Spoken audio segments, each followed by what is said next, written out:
भारतीय reserve bank RBI ने नियमों के उल्लंघन के लिए कई प्रमुख वित्तीय सेवा प्रदाताओं को दंडित किया है।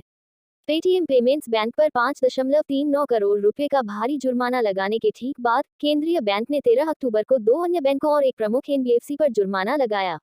ये है union bank of India, Bajaj finance और आरबीएल बैंक। जुर्माने की नवीनतम सूची में यूनियन बैंक को सबसे अधिक 1 करोड़ रुपए का जुर्माना मिला, जबकि बजाज फाइनेंस को 8.50 लाख रुपए का छोटा जुर्माना झेलना पड़ा। आरबीएल बैंक पर 64 लाख रुपए का जुर्माना लगा है। ये ध्यान देने की जरूरत है कि जुर्माना लगाने से पहले आरबीआई ने वित्तीय सेवा प्रदाताओं को एक नोटिस भेजा था, जिसमें उन्हें कारण बताने की सलाह दी गई थी कि उक्त निर्देशों का पालन करने में विफलता के लिए उस पर जुर्माना क्यों नहीं लगाया जाना चाहिए। आरबीआई ने कहा कि नोटिस के जवाब और व्यक्तिगत सुनवाई के दौरान की गई मौखिक प्रस्तुतियों पर विचार करने के बाद ये निष्कर्ष निकला कि उपरोक्त आरबीआई निर्देशों का अनुपालन न करने का आरोप प्रमाणित हुआ और मौद्रिक जुर्माना लगाना जरूरी हो गया। Union bank of India RBI ने ऋण और अग्रिम वैधानिक और अन्य प्रतिबंध के संबंध में निर्देशों का पालन न करने के लिए एसपीएसयू ऋणदाता यूनियन बैंक ऑफ इंडिया पर 1 करोड़ रुपए का जुर्माना लगाया। बैंक के वैधानिक निरीक्षण के बाद आरबीआई को पता चला कि यूनियन बैंक ने एक निगम को टर्म लोन स्वीकृत किया है। 1. कुछ परियोजनाओं के लिए परिकल्पित बजटीय संसाधनों के बदले में या स्थानापन्न करने के लिए। 2. ये सुनिश्चित करने के लिए परियोजनाओं की व्यवहार्यता और बैंक योग्यता पर उचित परिश्रम किए बिना की परियोजनाओं से राजस्व धाराएं ऋण सेवा दायित्वों का ध्यान रखने के लिए पर्याप्त थी। और 3. जिसका पुनर्भुगतान सेवा बजटीय संसाधनों से की गई थी।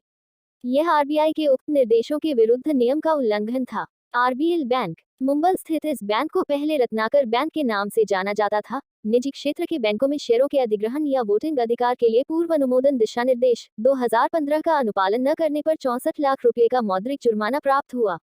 जांच करने पर आरबीआई ने पाया कि आरबीएल बैंक 31 मार्च 2018, 31 मार्च 2019 को समाप्त होने वाले 3 वित्तीय वर्षों के समापन के 1 महीने के भीतर अपने प्रमुख शेयरधारकों में से एक से फॉर्म बी में वार्षिक घोषणा प्राप्त करने में विफल रहा।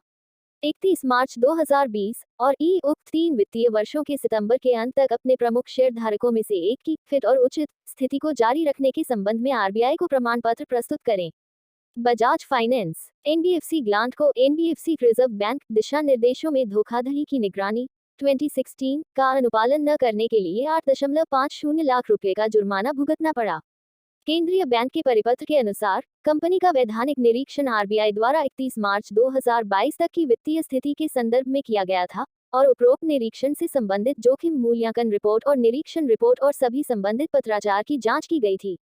साथ ही अन्य बातों के साथ साथ आरबीआई के निर्देशों का अनुपालन न करने, रिपोर्ट न करने की हद तक और आरबीआई को कुछ धोखाधड़ी की रिपोर्ट करने में देरी का भी पता चला। पेटीएम पेमेंट्स बैंक इस फिनटेक ग्लांट पेटीएम समर्थित भुगतान बैंक को भारतीय रिजर्व बैंक अपने ग्राहक को जाने केवाईसी दिशा निर्देश 2016 भुगतान के लाइसेंस के लिए आरबीआई दिशा निर्देश के कुछ प्रावधानों का अनुपालन न करने के लिए 5.39 करोड़ रुपए का भारी जुर्माना मिला। बैंकों में दिन के अंत में अधिकतम बैलेंस बढ़ाना, बैंकों में साइबर सुरक्षा ढांचा, असामान्य साइबर सुरक्षा घटनाओं की रिपोर्टिंग पर दिशा निर्देश और यूपीआई पारिस्थितिकी तंत्र सहित मोबाइल बैंकिंग अनुप्रयोगों को सुरक्षित करना पड़ा जाता है। जुर्माने का तर्क देते हुए आरबीआई ने कहा, पेटीएम पेमेंट्स बैंक ने 6 खातों पर नियमों का उल्लंघन किया है। ये हैं भुगतान सेवाएं प्रदान करने के लिए इसके द्वारा शामिल की गई संस्थाओं के संबंध में लाभकारी स्वामी की पहचान करने में विफल रहा।